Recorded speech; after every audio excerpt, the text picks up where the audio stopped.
শাস্ত্রী মহারাজ, বাংলার মানুষ মানসিকভাবে প্রস্তুতি নিয়ে ফেলেছে বোধহয় যে এবার বদলাতে হবে এবং বদল আসছে। প্রধানমন্ত্রী নরেন্দ্র মোদীর নিজের যে ধারণা, সেই ধারণাকেও হয়তো ছাপিয়ে যাবে এবারে ব্রিগেড প্যারেড গ্রাউন্ডের সভা। আপনার কি মনে হয়?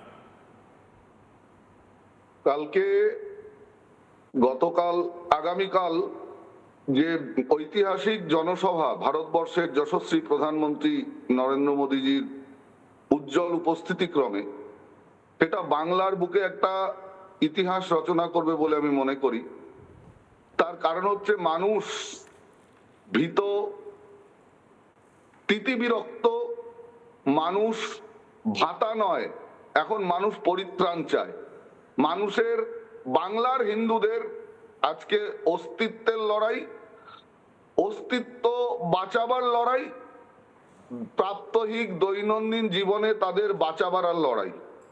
যখন প্লাবন আসে তখন সোপ ট্যাঙ্কের জল আর নদীর জল, আপনার বাড়ির চৌবাচ্চার জল সব একাকার হয়ে যায়। ঠিক সেরকম বাংলায় আজকে জনপ্লাবন, জনরোষের প্লাবন সরকারের বিরুদ্ধে, শাসক দলের বিরুদ্ধে।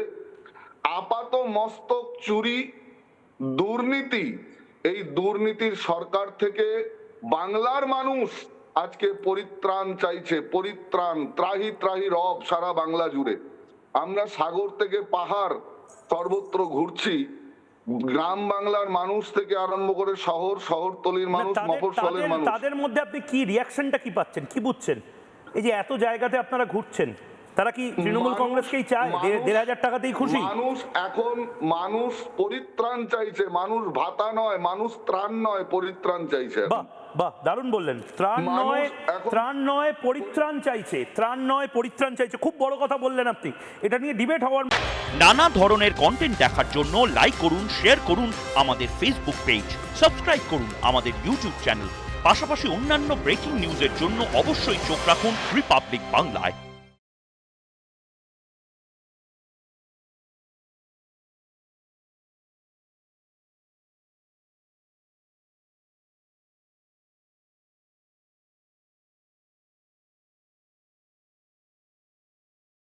নানা ধরনের কন্টেন্ট দেখার জন্য লাইক করুন, শেয়ার করুন আমাদের ফেসবুক পেজ, সাবস্ক্রাইব করুন আমাদের ইউটিউব চ্যানেল। পাশাপাশি অন্যান্য ব্রেকিং নিউজের জন্য অবশ্যই চোখ রাখুন রিপাবলিক বাংলায়।